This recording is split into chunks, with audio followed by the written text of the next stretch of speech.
ब्रह्म महावाक्य मुरली में भी बोल दी। भगवान को जितना रुलाया है उतना और किसी को दुनिया में नहीं रुलाया है।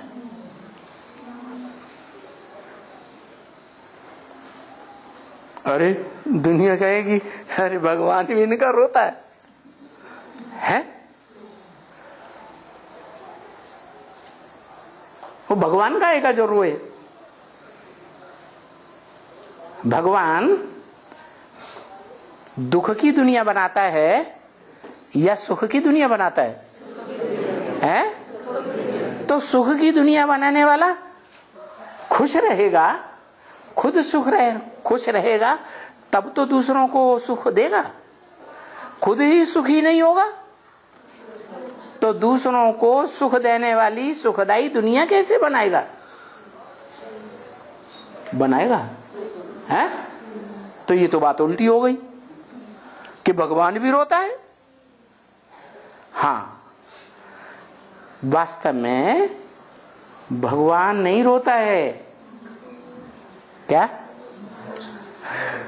भगवान जब इंसान होता है, जब तक मनुष्य होता है, मन चलाता है अंदर अंदर, मन में अंदर अंदर कुछ न कुछ संकल्प चलता है,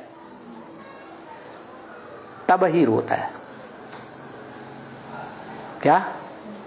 जब नो संकल्प एटाल में बिंदी और निरंतर के लिए बिंदी, क्या एक सेकंड भी कोई संकल्प ना आए, इच्छा मात्रम अविद्या, तो फिर रोने की बात होगी? है? रोने की बात नहीं। तो भगवान को जितना रुलाया है उतना किसी को नहीं रुलाया है। इसका मतलब क्या हुआ कि भगवान का पार्ट बजाने वाली जो आत्मा है, मनुष्य आत्मा, वो रोती है। क्या? मनुष्य को भगवान ही नहीं कहा जाता। वास्तव में जो मन का उपयोग करता है वो भगवान है ही नहीं। मनुष्य अगर मन का उपयोग करना बंद कर दे, मन को पूरा कंट्रोल कर ले, कोई संकल्प न चलने दे, एकदम बिंदु, सदा काल का बिंदु, क्या? सदा काल के लिए बिंदु, तो वो भगवान कहा जाता है। मनुष्य को भगवान नहीं कहा जा सकता। क्या? मनुष्य है, मन वाला है, मननात् मनुष्य कहा जाता है। मनन चिंतन मंथन करने वाला मनुष्य कहा जाता है। कोई भी मनन चिंतन मंथन नहीं, मन के अंदर भी नहीं, वाचा के अंदर तो बड़ी बात, तो उसको भगवान कहा जाएगा। तो ब्रह्म वाक्य झूठा बोला या सच्चा बोला? क्या ब्रह्म वाक्य? भगवान को जितना रुलाया है उतना और किसी को नहीं रुलाया। और क्लैरिफिकेशन भी दे दिया। भगवान कौन? इस सृष्टि पर सदा कायम कोई चीज है नहीं, सदा कायम एक शिव बाबा ही। और शिव बाबा किसको कहा जाता है? जो साकार शरीर और निराकार ज्योति बिंदु आत्मा दोनों इकट्ठे होके पार्ट बजाएं तो शिव बाबा माना भगवान हो गया। हाँ, एक है उसकी संपन्न स्टेज और एक है उसकी पुरुषार्थी स्टेज। तो संपन्न स्टेज है, उसकी यादगार है शिवलिंग। क्या? लिंग माने शरीर भी है और उसमें ज्योति बिंदु आत्मा भी है, लेकिन संकल्प कुछ नहीं, एकदम जैसे पत्थर, कोई भावना नहीं,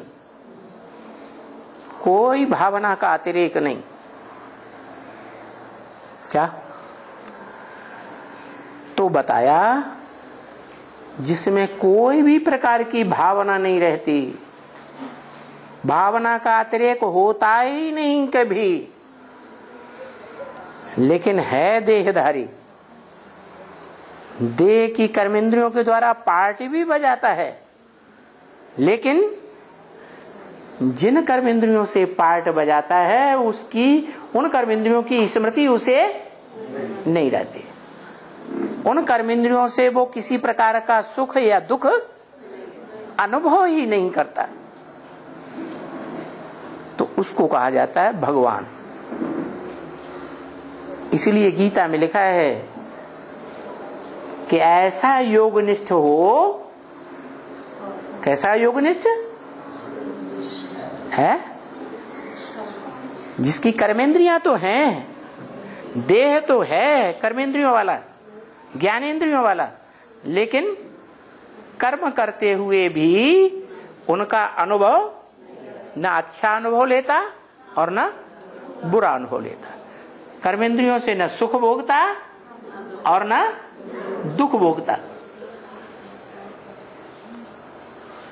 कोई प्रकार की भावना मन की नहीं, मन माने दिल की कोई भावना नहीं, कोई इच्छा नहीं, इच्छा मात्रम अविद्या। तो ऐसी आत्मा को कहा जाता है भगवान। क्या? भाग्यवान। दुनिया का सबसे जास्ती भाग्यवान जो ब्रह्म वाक्य है कि मैं किस तन में आता हूं, हैं? भाग्यशाली रथ में आता हूं। यही बात गीता में कही है। गीता में भगवान अर्जुन से कहते हैं, इदं शरीरम कौन्तेय क्षेत्रम मिथ्याविधीयते। हे कुंती पुत्र अर्जुन, ये तेरा जो शरीर रूपी रथ है ना, ये धर्म क्षेत्र है, ये कर्म क्षेत्र है। क्या? कैसा क्षेत्र? क्षेत्र माने युद्ध भूमि, युद्ध का क्षेत्र है। दुनिया में जितने धर्म फैले हुए हैं वो सब धर्म आपस में लड़ते हैं, महाभारत युद्ध होता है, जिससे बड़ा युद्ध कभी दुनिया में न हुआ है न कभी होगा। ऐसे बड़े से बड़े महाभारी महाभारत युद्ध में सब धर्मों की आत्माएं कूद पड़ती हैं।